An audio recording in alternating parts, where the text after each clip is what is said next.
মেয়েরা অনেক খারাপ এখন বিবাহিত ছেলেদের পিছনে ঘুরে বেশি। তারা এস্টাবলিশ থাকে, বিবাহিত ছেলেরা ম্যাক্সিমাম এস্টাবলিশ থাকে, তাদের হচ্ছে আর কি থাকে বুঝি না, কি দেখা যা আসে, নাহলে বয়স্ক হয়ে যায়। বিয়ের পরে বেটা মানুষের সৌন্দর্য থাকে, বেটিদেরও থাকে না, বেটাদেরও থাকে না। তোর এত দেশে এত সুন্দর সুন্দর ছেলে থাকতে তোদের বিয়েতে বেটানের কাছে আসা লাগে কেন? ছেলে মেয়ে উভয়কে বলতেছি, যারা পরকিয়া করে এরা মানুষ না, তো এরা বজ্জাত, এরা জন্মগত বজ্জাত, উপরে মানুষের মতো দেখতে। এরা ভালো মানুষ না আপু। পরকিয়া আমি শুনতেই পারি না আপু, আমার খুব কষ্ট দেয় আমাকে যখন দেখি আমার হাজবেন্ডকে অন্য মেয়েরা নক দিচ্ছে। রাত্রেবেলা আমি ওর ফোন চেক করি প্রায় প্রতিদিনই, মানে যখনই সময় পাই আমি একটু চেক করি যে কাজের ব্যস্ততায় আমি আবার জামাই হারায় না ফেলি। কমেন্টস করে বেটা কালা, বেটা চুল নাই, আমার জামাইরে নিয়ে মনটাই চায় আপু, কি বলবো আমি। আর বেটা কালা আমার ভাল লাগে, বেটা বিশ্রী আমার ভাল লাগে। তোর সমস্যা? আমি ওরে নিয়ে ঘুরতেছি, আমি খাইতেছি, আমি পড়তেছি, আমার জামাইরে নিয়ে নেগেটিভ কমেন্টস করে মনটা আপু আমি কন্ট্রোল করতে পারি না, আমার খুব কষ্ট লাগে। সবাইরে বল আমার জামাই নিয়ে কিছু বলতে পারবি না, ও আমার সবচেয়ে দুর্বল জায়গা। খালি একটা কথা, কয়দিন পরে উন্না ফালাই দিবি, কয়দিন পরে তোর আসল রূপ দেখা যাবে, কয়দিন পরে ডিভোর্স হয়ে যাবো। কই 3 বছরে তো হইল না। যদি একটা আছে নজর লাগে যদি হয়ে যায় সেটা এক জিনিস, সুস্থ যতদিন আছি, মস্তিষ্ক বিকৃত যদি না হয়, আমি তো আমার জামাই ছাড়বো না, আমি আমার সংসার ছাড়বো না, আমি তাকেই ভালোবাসি। তার মানে পরকীয়া যারা করে তারা মস্তিষ্ক বিকৃতি। হ্যাঁ, জাগো এফএম এর অ্যাপ এখন পাওয়া যাচ্ছে অ্যাপ স্টোর এবং প্লে স্টোরে। এখন দেখা যায় যে পরকীয়ার সংখ্যা অনেক বেশি বেড়ে গেছে, অনেক বেশি। এটা সম্পর্কে কিছু বলতে ডরাই, আমি নিজেই ডরাই, মানে ভয় লাগে, অনেক ভয় লাগে পরকীয়া। আমি খুবই, আমার কাছে খুবই খারাপ লাগে যে আপনার হাজবেন্ড বা আপনার ওয়াইফ যাকে আপনি ভালোবেসে বিয়ে করতেছেন, বিয়ের পরে তাকে দায়িত্ব দিয়ে দিলেন, দায়িত্ব নেওয়ার পরে সে দায়িত্ব পালন করতেছে ঠিকই, আপনি আবার আরেকজনের দায়িত্ব নিতে চাচ্ছেন। ছেলেদের ক্ষেত্রে পরকীয়াটা হয় একমাত্র ছেলেদের ক্ষেত্রে, আবার অনেক মেয়ে আছে ছেলেটারে বলে কলিজা দিয়ে ভালোবাসে তার কাছেই তো আসেন। তো জানেনই তো সংসারে আসলে সংসারে কাজ করতে হবে, সবকিছু আপনাকে মেনটেন করতে হবে, তখন আপনি ক্র্যাক হইয়া এরে ভাল লাগে না, তখন অন্য ব্যাটারে খুঁজেন, এটা হয়।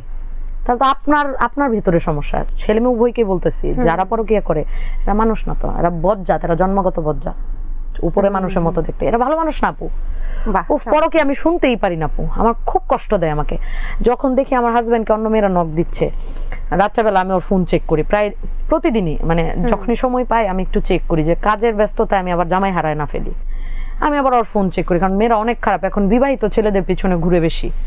তারা এস্টাবলিশ থাকে, বিবাহিত ছেলেরা ম্যাক্সিমাম এস্টাবলিশ থাকে, তাদের হচ্ছে আর কি থাকে বুঝি না, কি দেখা যা আসে, নাহলে বয়স্ক হয়ে যায়। বিয়ের পরে বেটা মানুষের সৌন্দর্য থাকে, বেটিদেরও থাকে না, বেটাদেরও থাকে না। তোর এত দেশে এত সুন্দর সুন্দর ছেলে থাকতে তোদের বিয়েতে বেটানের কাছে আসা লাগে কেন? বিয়েতে বেটানের কাছে আসা লাগে কেন? আমি নিজে 2টা বাচ্চার মা, আপনার দেখাইলে আপনি বিশ্বাস করতেন। এখনো তারা এই ধরনের, আমি জানি এগুলা ফান করে বা বলে বল, তুই তো বলতেছিস, তোর মুখ দিয়ে তো কথাটা বেরোচ্ছে, এটা বলস কেমনে? বিবেকে বাঁধে না, রাগ হয়, খুব খারাপ লাগে। ওকে নক দেয়। এক মেয়ে দেখলাম মাঝখানে আপনাদের ভাইয়ার সাথে, উফ, মানে মাঝখানে একটা গল্প বলি, কষ্ট লাগে। কি হয়েছে, আমার মানিকগঞ্জ শ্বশুর বাড়ি, ও আমার পেজ থেকে আমাকে দেখছে, আমার এতই ভালোবাসে, ওদের ক্ষেতের শসা, লেবু, টমেটো, গাজর, ঝিঙ্গা, ফুলকপি, বাঁধাকপি সব নিয়ে আসছে বাজারে ব্যাগ ভরা। ছেলে একটা মেয়ে, হ্যাঁ আমাকে এতই ভালোবাসে, এতই পছন্দ করে, আপনাদের ভাইয়াকে কল করে রেগুলার, কথা বলে। কি কথা? আমাকে নিয়ে কথা বলে। আমাকে পায় না, তাই আপনার ভাইয়ার সাথে কথা বলে। ওমা, কয়েকদিন পরে দেখি কি সে আমার জামাইয়ের প্রপোজ করতেছে। শসা, লেবু, টমেটো সব আমার বাসায় দিয়ে গেছে। সে উল্টা কি হয়েছে, পরে খোঁজ নিলাম মেয়েটার, ও মানিকগঞ্জে। পরে খোঁজ নিয়ে দেখি মেয়ের জামাই প্রবাসে থাকে, হয়তো জামাইয়ের অভাবে সে খুব কষ্টে আছে। তো তোর বেডি আমার জামাইয়ের কাছে আসা লাগে, দিছি ওর ইচ্ছা মতো। কি করছে? একদম ফোন করে বাংলা ওয়াশ যাকে বলে, একদম বলছি। আর মানিকগঞ্জে তো আমরা একটু ওয়েল নোন, মানে চিনে সবাই। একদম বলছি বাসায় আইসা তোরে করে থয়ে যাবো একদম, তো তোরে খবর করে ফেলবো। তোর সাহস হয় কেমনে? তুই আমার ফ্যান হইতে হইতে তুই আমার জামাইয়ের গাড়ি উঠতে চাস, তোর সাহস কেমনে হয়? একটা ধরছিলাম প্রথম, তখন আমার বড় বাচ্চাটা আমার পেটে, আব্দুল্লাহ আমার পেটে, আমি বাবার বাড়ি গেছিলাম তখন। সো ওর মোবাইল, ও যখন আমাকে আনতে যায়, দেখতে যায়, ওর ফোনে দেখছিলাম ওই মেয়ে মেসেজ পাঠাইছে। আমি ওকে মাস্টার ডাকে, ওই মেয়ে ওরে মাস্টার ডাকে। আমি বলো ও কেন মাস্টার ডাকে? এই যে তখনই তো আবার ডাউট হয়েছে, ও পটাইতে চাইতেছিল আমার জামাইরা, আগেই ধরে ফেলছি। তো মানুষের মন তো বলা যায় না। ধরেন মেয়েরা যদি এরকম করতেই থাকে, একটা পুরুষ নিজেকে কতক্ষণ সামলাবে বলেন? আবার এরকম ছেলেও আছে যে মেয়েদেরকে ইনফ্লুয়েন্স করতেই থাকে, তখন একটা মেয়ে কতক্ষণ সামলাবে? তার চেয়ে ভালো না, যে যেভাবে আছে ভালো থাক, তুই তোর অন্য ওয়ে খুঁজ। আল্লাহ তো কত সহজ পথ দিছে, দুনিয়ার হাজার হাজার মেয়ের অভাব নাই দুনিয়াতে, তুই আর এক মেয়ে খুঁজ। ছেলের অভাব নাই, তুই অবিবাহিত ছেলে খুঁজ। আমি খুব কি যে এগুলা যন্ত্রণা, এবং আমার মনে হয় যে সোশ্যাল মিডিয়া এবং কানেকশন গুলা অনেক বেশি বেড়ে গেছে। কথা বলার জিনিসটা খুব মানে আমরা খুব সহজেই একজনের সাথে কথা বলতে পারছি, এই জন্য এই যে পরকীয়া বা অন্য চিটিং, প্রতারণা, এই আমি আপনার এই কথা বেড়ে যাচ্ছে না। কেন? এখন আপনি হচ্ছে আপু, আপনি ধরেন আপনি বিয়ে করেন নাই, সামনে করবেন।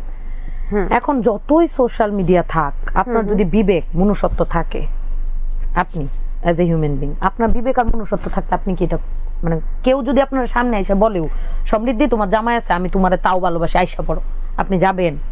বিবেক থাকলে আমার মনে হয় যে কটা যায়, কটা ক্র্যাক সাইকো, এরা আসলে মানুষের পর্যায়ে পড়ে না। আমি তো কোনোদিন যাব না। 6 বছর, এই যে 3 বছর হয়ে যাচ্ছে ফেসবুকে আমি আছি, খালি একটা কথা, কয়দিন পরে উন্না ফালাই দিবি, কয়দিন পরে তোর আসল রূপ দেখা যাবে, কয়দিন পরে ডিভোর্স হয়ে যাবে। কই 3 বছরে তো হইল না। যদি একটা আছে নজর লাগে যদি হয়ে যায় সেটা এক জিনিস, সুস্থ যতদিন আছি, মস্তিষ্ক বিকৃত যদি না হয়, আমি তো আমার জামাই ছাড়বো না, আমি আমার সংসার ছাড়বো না, আমি তাকেই ভালোবাসি। মানে পরকীয়া যারা করে তারা মস্তিষ্ক বিকৃতি। হ্যাঁ, আমার কাছে মনে, আপু আপনি বুঝেন, বাচ্চা, আমি আমার আব্দুল আলী, আমার কলিজার টুকরা বাচ্চা রেখে মা চলে যাইতেছি রে, মা এটা যদি আমার কাছে আনতেন ওরে আমি পিঠে, মানে কি বলবো আমি আপনাদেরকে, আমার সন্তান, আমার যদি স্বামীও চলে যায় আমি আমার সন্তান ফেলতে পারবো না, তারা সন্তান ফেলে দিয়ে তারা অন্য পুরুষের ঘ্রাণ নিতে চলে যায়। এটা কি মহিলার মধ্যে পড়ে? কখনোই না আপু, কখনোই না। আর এমন না যে তুই বিয়ের পরে তোর বয়স কমতেছে, তুইও তো বুড়ি হইতেছিস, যার কাছে যাইতেছিস কয়দিন ভাল লাগবে তোরে, ওই বেটারও বেশি দিন তোরে ভাল লাগবে না। কেন করিস তোরা এরকম?